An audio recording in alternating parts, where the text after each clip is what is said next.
Bonjour à tous, c'est Gilles, je venais vous saluer pour ce grand solstice qui arrive, cette nouvelle lune en Cancer qui avec cette éclipse qui arrive. Et donc essentiellement, on doit vraiment se préparer en restant le plus relaxé possible, le plus détendu possible, le plus dans un état de réceptivité. Et pour cela, on doit utiliser la respiration. Tout ce que l'on vit dans cette vie matérielle et physique nous est donné au travers de notre respiration. La première chose que l'on fait quand on arrive dans un corps physique, c'est respirer. Et la dernière chose que l'on fera avant de partir de ce monde, c'est prendre une dernière respiration. Tout nous est donné dans cette respiration. Seulement, c'est un cadeau. C'est quelque chose de très riche, de très précieux, la respiration, le souffle. Et donc, et on en a en abondance. Donc ça, c'est quand on a quelque chose de précieux et qu'on en a en abondance, ça nous fait qu'on est riche de quelque chose. Donc on a ces respirations. C'est quelque chose, on n'a pas besoin d'y penser pour respirer. C'est quelque chose qui se passe naturellement. Seulement, on prend beaucoup de respirations inconscientes, qui sont des respirations molles. Et on doit justement arriver à devenir plus conscient de ce souffle, de cette respiration, jusqu'au jour où on pourra vraiment même apprendre, avec un peu d'entraînement, à se nourrir du prana, de cette énergie essence qu'il y a dans l'air, pour arriver à se nourrir complètement rien qu'à travers la respiration. Et donc l'idée, c'est d'arriver à respirer lentement, calmement, être posé, hein, pas être agité. Et de vider ses poumons le plus possible, parce que le carbone monoxyde et le carbone dioxyde et monoxyde, le gaz carbonique, c'est vraiment c'est ce qui nous rend stressés. Il y a tout ce gaz carbonique qui est bloqué au fond de nos poumons, alors que les plantes font le contraire. Elles expirent de l'oxygène, elles nettoient ces gaz carbonique et elle rejette de l'oxygène. Et donc c'est juste l'idée, c'est on doit vraiment pouvoir intégrer plus d'oxygène, avoir une respiration plus profonde, faire circuler notre souffle. C'est pas facile parce que bon, il y a beaucoup de gens qui sont un peu comme moi, qui ont été handicapés par le simple fait d'avoir été fumeur pendant des années. C'est un petit peu comme si j'avais un handicap dans la vie, mais enfin ça faisait partie de mon programme karmique. Et donc en essence, on manque un tout petit peu on manque un peu d'oxygène dans notre sphère terrestre. C'est pour ça qu'on ne le sait pas, mais il y a des familles galactiques qui constamment, avec leur technologie avancée, font des infusions d'oxygène dans la thermosphère terrestre, hein, dans la couche inférieure. Ils infusent de l'oxygène parce qu'on coupe beaucoup trop d'arbres, on ne prend pas assez soin des océans, il y a toutes sortes de choses la Terre va s'équilibrer avec le temps. Et il y a un autre gaz qui manque un petit peu dans l'atmosphère, c'est du xénon. C'est un gaz naturel, mais on en manque un peu. C'est des gaz qui nous rendent joyeux. Donc bon, enfin, essence, ils continuent à mettre des pollutions pour essayer d'empêcher la lumière du soleil d'agir. Toutes sortes toutes ces choses vont s'arrêter de toute manière, hein, cette pollution inutile.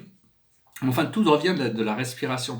Et ce que l'on veut, en essence, c'est arriver à obtenir un état de vibration, parce qu'on est des êtres vibratoires, on a des vibrations, nos ondes mentales ont été à peu près calibrées sur 5 fréquences différentes. L'humain est capable de produire 5 fréquences, et ce que l'on recherche, c'est d'obtenir un état alpha stable. Quand on se réveille et que notre attention est complètement focalisée sur le monde extérieur, on est dans un état, ce qu'on appelle bêta. Après ça, si on ralentit, on arrive dans l'état alpha. C'est un état qui est conscient on est posé à l'intérieur de nous, tout en restant bien harmonisé et conscient des choses qui se passent à l'intérieur, mais d'un point de vue c'est un petit peu le but de la méditation, arriver à cet état d'être posé à l'intérieur de soi, hein, pouvoir rester concentré sur ce pilier de lumière, cet accès vertical, ce souffle.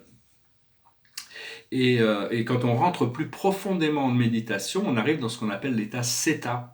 Et quand on dort, on arrive dans l'état Delta, qui est un état où tout se ralentit. Au plus on arrive à ralentir nos pensées, au plus on sera connecté avec cette point d'immobilité à l'intérieur. Et une autre fréquence qui est au-dessus, par contre, qui est au-dessus du bêta, mais on ne peut pas l'obtenir du bêta directement. On doit rentrer dans un état méditatif pour arriver à recevoir cet état. C'est la fréquence qu'on appelle gamma, qui correspond aux idées de génie. C'est une fréquence super active. Bon, au-dessus du gamma, il y a le super gamma, il y a le lambda, il y a l'epsilon. C'est d'où l'oracle de Delphes. Connais-toi toi-même, rien de trop epsilon. On s'est toujours posé la question, à travers les temps, les philosophes et les philologues et tous les historiens se sont posé la question, que veut dire le epsilon à la fin de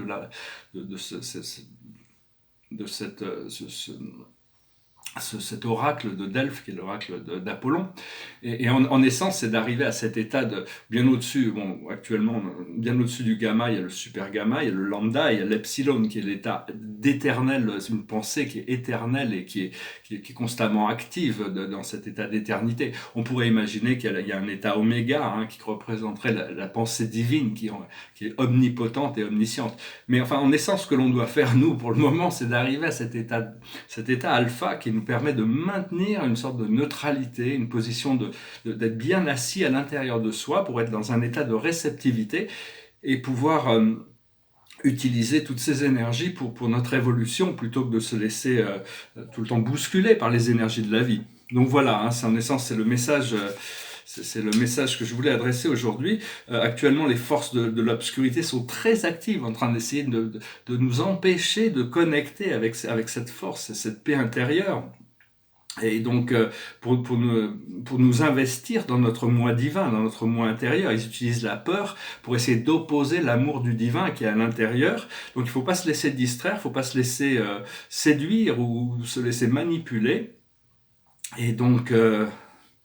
Parce que les plans de l'évolution, de toute manière, peu importe ce qui se passe dans les réalités conditionnelles, sont en réalité guidés, contrôlés d'un plan supérieur. Et on ne peut pas les voir d'ici bas, donc il faut arriver...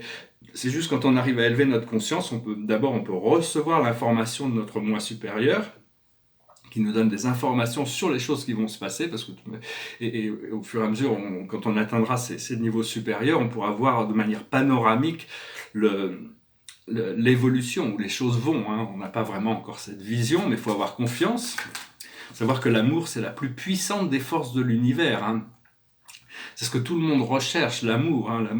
L'amour, ça connecte, ça unifie. Et c'est dans le cœur que ça se trouve, ça vient du cœur. Donc il faut enlever de notre cœur tout ce qui n'est pas de l'amour pour pouvoir justement commencer à profiter de cette connexion de plus en plus. Et je vais tirer quelques cartes on va tirer 4 cartes avec La plus haute sagesse, c'est la libération. On doit se préparer pour sentir qu'on est libre. On est déjà libre. Cette libération va arriver du monde extérieur, mais elle doit commencer par l'accepter. On doit commencer par l'accepter à l'intérieur. Ce que l'on va comprendre, c'est notre mission. Qu'on est là pour une mission. On doit remplir notre mission, notre destinée. On doit s'aligner sur ces choses qui nous passionnent, qui nous font du bien. La créativité, ce qui nous rend créatifs, qui nous rend libres et qui nous obtient plus de présence dans cette réalité. Ce que l'on doit faire, c'est la réussite. On doit accepter la réussite, c'est un petit peu comme une marche. On s'appuie dessus pour pouvoir franchir une autre marche. C'est pas s'asseoir sur ses lauriers, mais enfin, pouvoir apprécier chaque étape quand même qui a été franchie. Et l'aboutissant, c'est la famille. On va se connecter, on a des liens qui vont se renforcer avec notre famille d'âme, avec tous ces gens aussi sur Terre, qui sont incarnés sur Terre, des nouveaux amis, des nouvelles connexions familiales aussi qui vont se présenter. Toutes ces choses vont se renforcer. Et donc on se prépare pour ce grand solstice, parce que le but de l'expérience, c'est pas facile. Le but de l'expérience terrestre actuellement, c'est quelque chose d'assez nouveau dans cet univers, c'est d'arriver, de le faire collectivement en plus, mais bon, on n'a pas vraiment le pouvoir du collectif, mais on a le pouvoir sur ce qui se passe en nous-mêmes. C'est d'arriver à devenir notre esprit, devenir notre moi divin dans le corps physique. C'est-à-dire le corps physique doit être suffisamment pur comme un vaisseau, comme un temple, pour recevoir l'ensemble de l'énergie divine, pour qu'elle puisse s'accorder avec la fréquence du divin. Et il faut partager notre sagesse et notre lumière avec ceux qui nous entourent le plus possible, parce que c'est pas forcément facile, parce que tous les gens qui nous entourent ne sont pas forcément réceptifs à ces hautes fréquences, mais il faut quand même arriver à calibrer, à trouver des moyens, parce que la manière de recevoir plus, c'est au plus on donne, au plus on peut en recevoir de lumière, de sagesse. Et donc il faut arriver à trouver quand même un moyen de la communiquer, parce que si on a quelque chose d'intérieur, une sagesse intérieure, si on a quelque chose d'intérieur et qu'on veut le rendre plus fort, il faut le garder à l'intérieur. Ça prend de la force. C'est-à-dire que si à partir du moment où on le partage, ça se disperse.